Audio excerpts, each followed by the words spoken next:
my party's contribution to our conference in Caracas 2 months ago by saying that our event was taking place at a time of crucial importance for the world struggle against imperialism.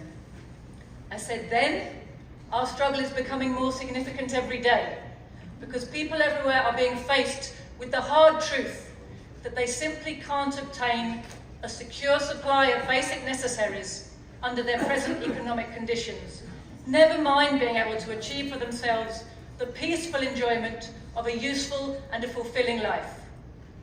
Well, what was true 2 months ago is even truer today. The contradictions of the global capitalist imperialist economic system are becoming deeper every day.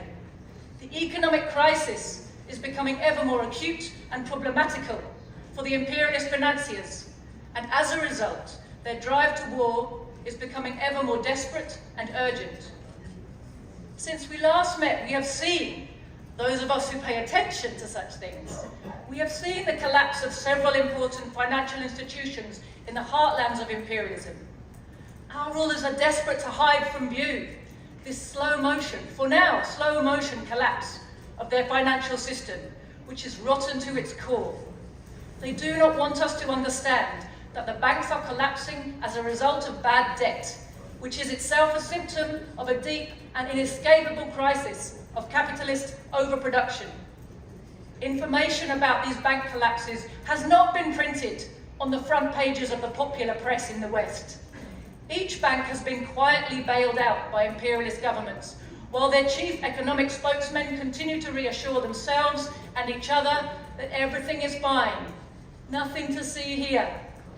Our rulers hope to avoid contagion and panic by guaranteeing every deposit in every bank, no matter how large the deposit or how insolvent the bank. They have guaranteed unlimited support to every bank everywhere. How can they do this? Only by printing the money required to bail out the banks. In this way, the imperialists hope to avoid the social unrest that would arise from allowing the banks to collapse in an uncontrolled way. But what will be the effect of this action?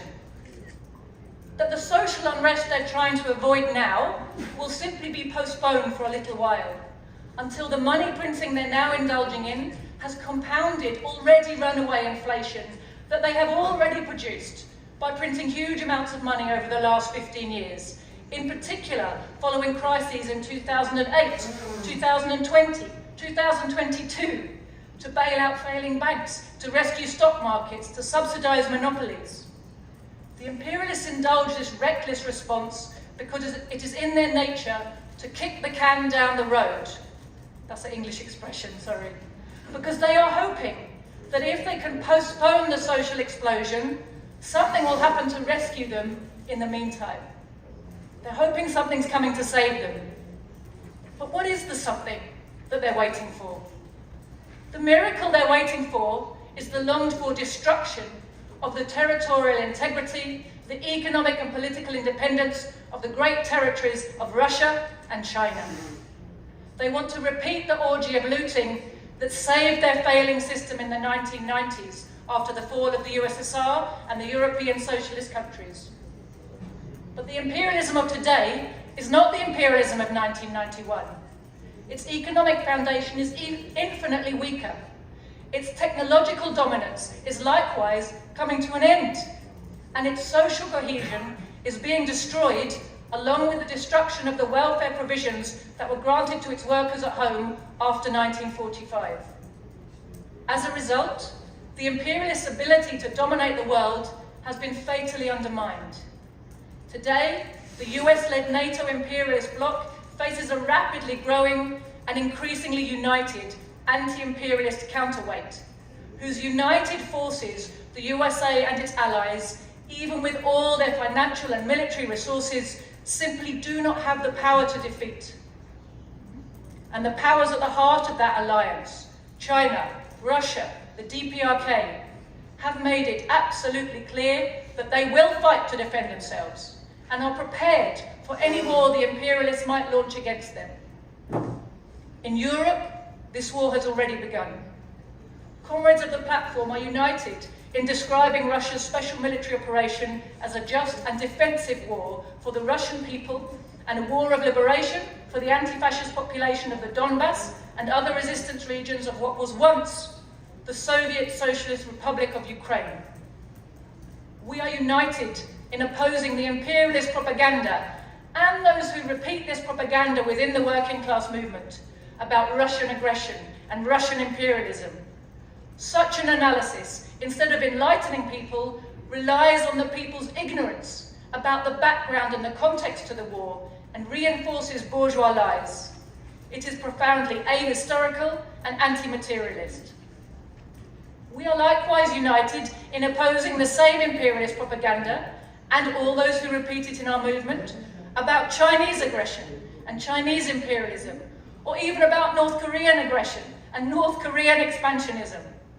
We understand, and we pledge ourselves to do everything possible to bring this understanding to the people of our countries and to the masses of the world, that China and the DPRK are targeted by the US-led imperialist bloc not as imperialist rivals, or even because they are socialist, but because they are independent states with governments that are effective in preventing the imperialist super-exploitation of their people and resources. Standing today in colonized Seoul, we see that we are in a city dominated by the obscene presence of the world's largest military base. That this South Korea is a state entirely constructed by the power and under the diktat of US imperialism. That the national liberation struggle of the Korean people has been frustrated.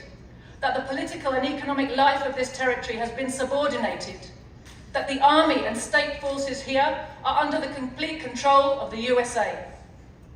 We cannot but remember the extreme historical injustice perpetrated against the Korean people. These are people who fought valiantly against Japanese imperialist occupation from 1910 to 1945, who emerged from the Second World War on the side of the victors. The Japanese had been defeated by the Korean forces of national liberation when the Soviet soldiers of the Red Army arrived in the north of the country and the US Army arrived in the south. But whereas the people were allowed to freely organize and determine their future in the area under Soviet supervision, in the south, it was quite otherwise. Despite their talk of being liberators, the US imperialists refused to leave at the agreed time. Instead, they stayed and set up a puppet regime through which they continued to rule, only alternating between fascistic or reformist frontmen as the times have demanded, the better to fool the people. The division of Korea into two parts, the occupation of the south, the brutal separation of families, the forcible rupture of ties between compatriots who have shared a common territory and culture for thousands of years, is a historical injustice that must and will be rectified. United Korea would have the resources, the manpower, and the military, industrial, and technological strength to be a social and economic powerhouse. Rather than allow such a strong and independent country to develop in East Asia, on the borders of and friendly towards both Russia and China, US imperialist interference has forced war, division, subjugation, and terrible suffering onto the Korean people. But in Korea, as elsewhere, the contradictions of the capitalist economic crisis are becoming acute, and the conditions that will enable the people to bring an end to their humiliation at the hands of US imperialism are developing fast.